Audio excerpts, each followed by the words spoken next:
In this video, I'm gonna show you how to write a well-tailored CV like this one. And I'm also gonna highlight the key areas that you must never leave out of your CV and the mistakes that I used to make when I used to write my CVs. So before we start, we just need to do some adjustment on the page and the font size so that you can save yourself time, so that you don't now go need to edit everything one by one again. So yeah, this process will help you to save some time. So what we're gonna do is first we need to adjust the page layout. So go on top here where it's written page layout, and then you go to margins, and then you click narrow. This will give you a lot of room to work with. When you click that one, you go back to home, go where it's written normal, right click, and then click where it's written modify. So here we are just adjusting our letters. So go on where it's written formatting, and then click on the arrow down there, and then here you can choose the font size, the font type that you want. For me, I like Times New Roman, and then the font size I normally go for 12, and then the arrangement of the letter, normally choose Justify.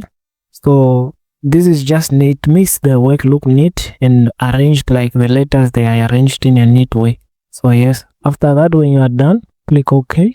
After you are done, we now start writing. So when you are writing, you first start with your details, our name, address, email, and our location.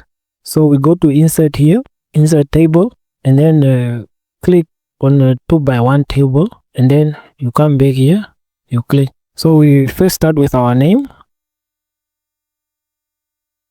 and then we go to the other side of the table, we write our other details. So first off, you can start off with the qualification that you have. So let me say I have a degree in human resource, or a certificate in horticulture, or any of those. So here I'm gonna write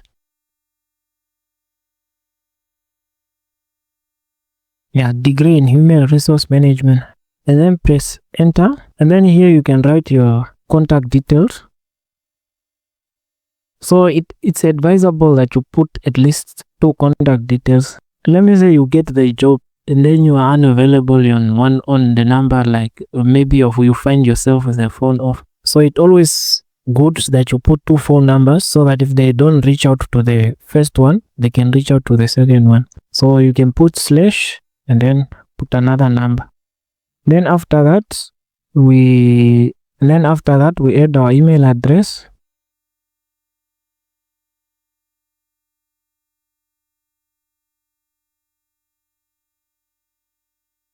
So it's always advised that the email address that you use should be your name and your surname. You cannot be putting funny email addresses like gunshot@gmail.com or truckdriver@gmail.com. It doesn't just look professional, and most of the people can deny you because of such a email account. So it always advised that you use your name and your surname. So you click enter again, and then here we can add our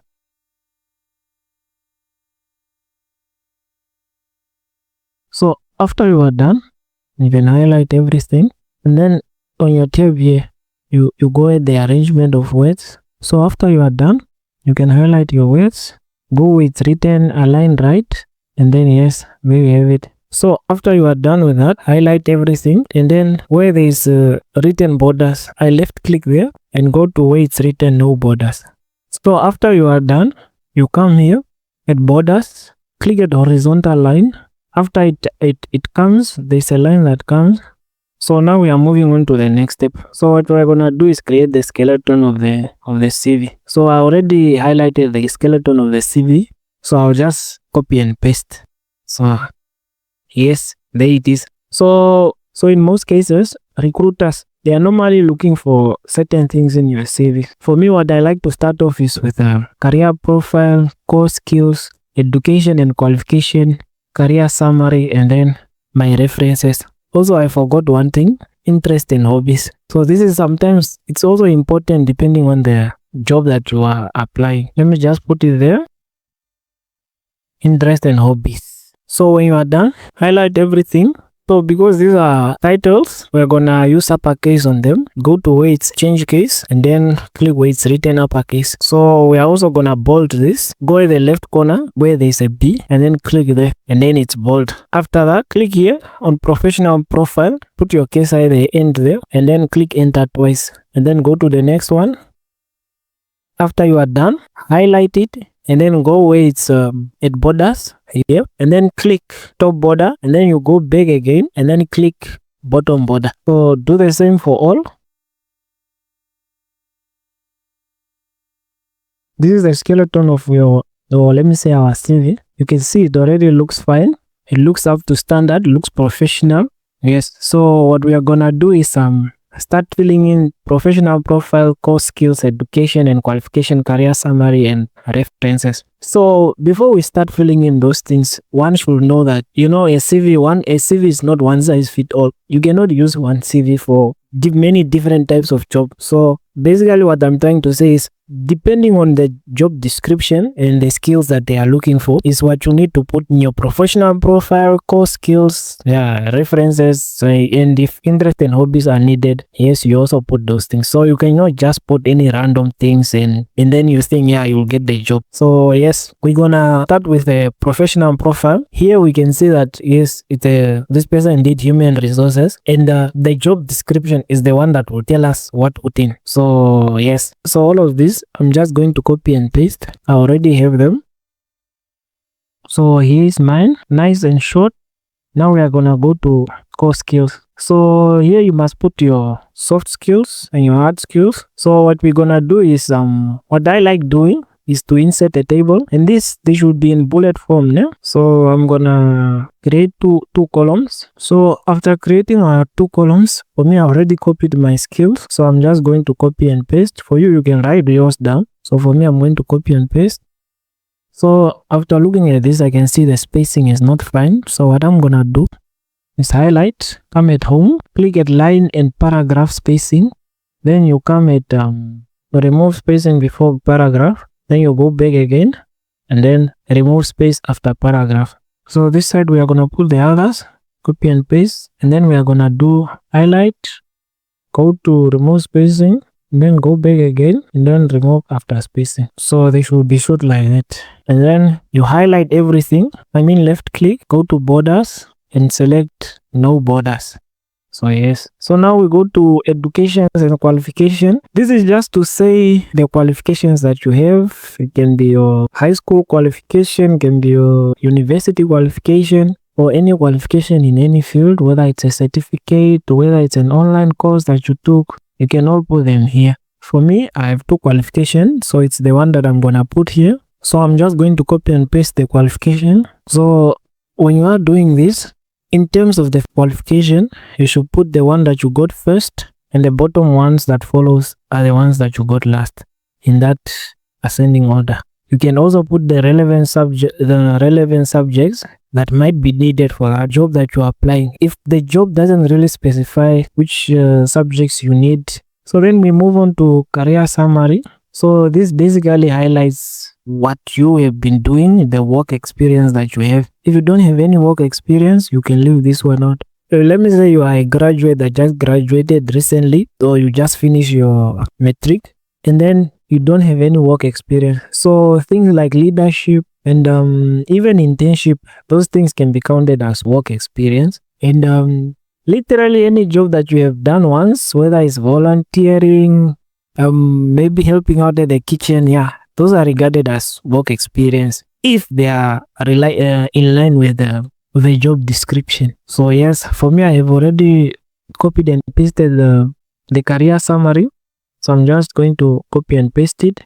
So here it is, nice and short. And then you put all the relevant skills that you obtained, which go in line with the job description. So yeah, those are the most important things. You should always put things that are in line with the job description.